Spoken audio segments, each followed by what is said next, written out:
Hey everyone, thanks for watching. I have a really exciting show for you today. I have someone from across the border out there in Toronto, Canada. We have Seth Ferguson with me today. How you doing this morning or this afternoon, Seth?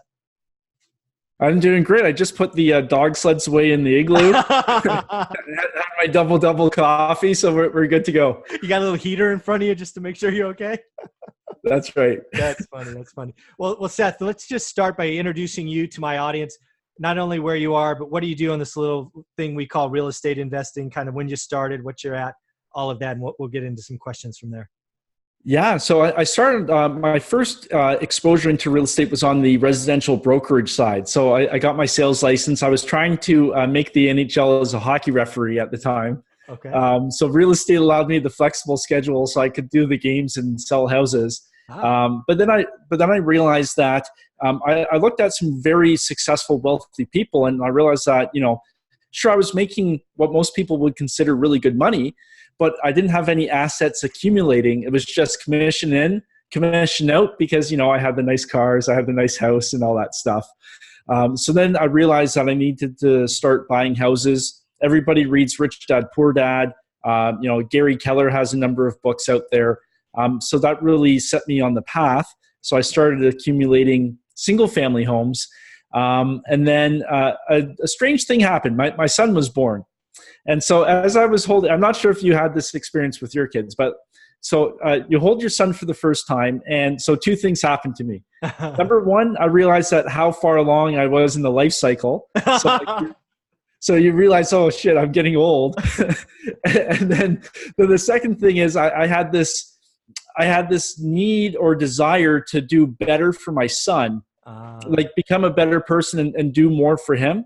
And I just realized what I was doing at that point was not scaling the way I needed it to for my new vision that I had as a father. So yeah, so and then I'll save the messy story for later on.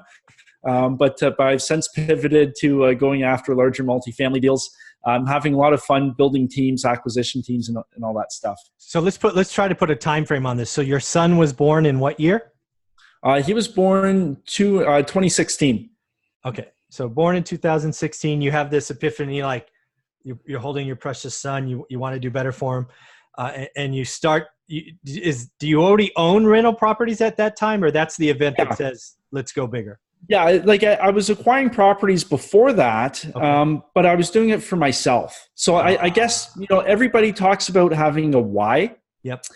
I don't think my why was very good at that point. I was in my, late 20s. Yeah. My why wasn't there. Maybe I didn't have enough life experience. Maybe Yeah. But when he was born, it's almost like, your world changes and your why is literally right there in your arms. Yes, this little 8-pound, 9-pound entity that you are now solely responsible for, or you and your wife are solely responsible for. So I'm just curious, so pre-birth of your son, were you buying all stuff in your backyard? Was it all over Canada? Where was this collection of stuff? Yeah. I was buying it in the most ridiculous market in the country, which was the Greater Toronto area. Well, that and Vancouver are the two. So, we talk about cash flow markets, definitely not a cash flow market. But on the one side, me knowing the product really well, having sold it for such a long time, I was able to make educated decisions. Your strategy does change in markets like that. And I did quite well on the appreciation side. Sure. But, as lots of people will know, if they're buying in those, appreciation markets rather than cash flow markets, you hit a wall at some point where you can't take on any more debt. You have that capital crunch, and it's, and that's where I think I was, when my son was born. I wanted to do more because I knew real estate was the way to do it. Yeah. It's just, I need to find a different asset class that will allow me to scale to where I want to go. Yeah. Just real quick, because I've never owned property in Canada. So just newbie questions. You have 30-year mortgages, fixed 30 years, or what is the standard investment product? Yeah. Very interesting question, because the two systems are totally different. And it goes back to the late 1800s. There was the Interest Act that was passed in Canada that said that after 5 years, I'm paraphrasing, but after 5 years, somebody could repay their loan in full without penalty. So naturally, all the banks at that time moved to a 5-year term with a balloon payment. Got it. So most mortgages in Canada will be 5 years balloon payment amortized over, let's say 25 or 30 years, but there's that balloon. So we can't really lock in for 30 years like you can in the States. That is ridiculously risky in a market that is interest rate sensitive. And again, I don't know Canada. Like in the last 10 years, how variable has the interest rate been? Is it between 5 and 7, or is it between 4 and 12? I mean, where? No, well, right now on a residential product, you can get a variable rate mortgage at, let's say, 2.9%. Oh, okay. Oh, yeah. Though, but we are on both sides of the border. We are basically collecting free money at this point with where interest rates are, right? Sure. So you can't bank on that forever. Mm-hmm. There's pros and cons. There actually has recently been a push to introduce a longer term. Sure. Because I personally feel it would add a level of stability to the market, because you don't have a quarter of the population, refinancing their property every year. Well, I hope they seriously consider that, because eventually this free money environment is going to change. And I lived through the 2008 crash, which was sparked. Now, it was compounded by lots of things, but the spark was something called the 2 and 28. It was basically a 2%. For 2 years, you had a 1.9 or sometimes 0.9% interest rate. And then at month 25, which is the start of year 3, it went to like 8%. The story was, don't worry, refi after 2 years. Yep. That was the story, right? So if you're in an environment where everybody is locking into 2.9, in 4 or 5 years from now, the interest rate's 5.5, which is not crazy, but almost double, values are going to get crushed. Yeah. Well, interesting you mention that, and I won't spend too long on this because I know for most of your listeners it won't apply, but there was recently it's called the stress test. So basically now when you're qualifying for a mortgage, you have to qualify at 2 points higher than what you're actually. Good. Oh, good. And that really put the brakes on the market a couple of years ago. And we saw the market peak, and then we had a pretty sizable correction. Yeah, exactly. As you should, right? That's there's a gas pedal and a brake. That is a brake. Yeah. So very, very cool. All right. So I've learned about Canada now. I'm not going to invest there. Keep going. Yeah. So now you've pivoted. Residential doesn't give you the scale. You had that messy situation. We don't need to talk about that. Right? We can. There's some good stories. All right, let's go. Talk about the messy situation. Okay, well, I'll give you Cole's notes because we could be here for a long time, and I don't have a box of Kleenex for the tears. but this is a good story for people partnering with others in purchasing real estate. So, the mother of my child, we were acquiring properties together, and one evening she cleared out 6 figures from the bank accounts, changed the locks on the house, took the car, all that stuff, and all the money was gone. But the problem is we had never sat down with the lawyer beforehand and hashed out a written agreement of what would happen in certain situations. So with single family homes, as you know, a tenant moves out, your income goes from whatever it is to 0. Mm-hmm. All the money's gone from the bank accounts. She's taken it. We start having some vacancies. We're both on title. She has to sign to have a tenant move in, refuses to sign. So now we're in a very, very, very bad situation where all our reserves she took, properties are empty, you have mortgages to pay, and there's no money coming in. It is a very, very uncomfortable situation to be in. And I never want to put myself in that spot ever, ever again. Just a lesson there. See a lawyer before buying property with anybody, even if it's your wife, because things can happen. Yeah. And, always have. So now when I approach future partnerships, I'm always thinking in terms of worst case scenario, not because I think everybody's bad. Like this was a very unique case with other factors happening, but, always think of, if X happens, do I have a shotgun clause in the agreement that boots somebody automatically? just to protect yourself, because, when you've got a whole bunch of mortgages, it's pretty tough. It's pretty messy. Yeah.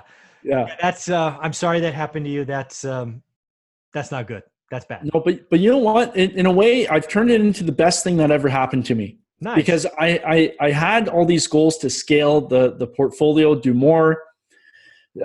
The relationship wasn't very good. It wasn't going to happen while we were together. Now that it's done, sure, I took a very expensive financial hit with it, but now I've got the podcast. I'm meeting all these amazing people. I'm looking at these amazing properties. I have accomplished so much more in 1 year because that happens. So it's bad, but it's also been really, really good. That's great. And one thing you said earlier, right before we hit the record button, that I want to get on the recording is she may have taken your money, but she could not take your experience or your desire. Yeah, 100%. And that's the thing, right? And you see, we're both fortunate. We talk to some really amazing people on our shows. And I find that the people performing at that high level, they've all hit rock bottom. Oh, yeah. All of them. But most of them turn that around and use that because they never want to be in that spot again. And once you've been there once, you can get there a second time even faster. And it comes down to experience, right? So now I'm on my rebound back up. I'm going to hit where I was in no time. Just because I know what I'm looking for now. I'm not going to make those rookie mistakes like I made, on my first and second and third property. That's awesome. So let's talk about that. So now that you're on your rebound up, I'm excited for you. What kind of deals are you looking at? Are they still in Toronto? Are they all over the world? What's going on? No, yeah. So in the province of Ontario, where Toronto's located, we have something called rent control that I'm not a big fan of. Yes. And the landlord and tenant laws are very much in favor of the tenant. So from a landlord perspective, it's not the best place to do business if you're a landlord. So I'm actually looking south of the border in the great country of the United States, in Texas. I really like the key market drivers in some of the markets there. So I've got an acquisition team that we're almost fully complete now. We are still looking for a couple extra pieces on the team. And we're making those relationships now with brokers, sourcing capital, and we are ready to rock and roll. Very, very cool. Just Texas in general, or you like focus on Dallas or Austin, San Antonio, submarket El Paso? Yeah. Just anywhere? Yeah. So DFW, Houston is another one. Now, depending, deal flow has really dried up. Yeah. So you're looking at those secondary, tertiary markets as well. But I think the key now is solid underwriting. Yes. A lot of people now are fudging some numbers, trying to make the deal work on a spreadsheet. Yeah. Where in real life, the spreadsheet doesn't really mean anything. Yeah. Spreadsheet versus real life at the peak of the market are apples and oranges, Greek and Latin. They're not reality, right? Price per perfection. Be careful. Yeah, be careful. Yeah. So out of, let's say, you look at 100 deals, you might have a couple that pencil out and make sense now. Yeah. So that's very cool. Yeah. So we're recording this, and hundreds of people are going to see it. So why don't you tell them, if people are in the Dallas or Texas market, what is something you're looking for? Maybe they could reach out to you at the end, because you're going to give your contact details. What kind of deals are you looking for? Yeah, for sure. So in terms of vintage, we're looking at 1980s to early 2000s. That value add component, not a super heavy lift in terms of renovations, but operational for sure. Your lipstick renovations, 100 units plus, so 100 to 250 is preferred right now. That value add component is really important for our model. I'm a big believer of the value add strategy. So if anybody has something that fits, obviously there's some other criteria that we're looking for, but happy to have a conversation. Yeah, that's very cool.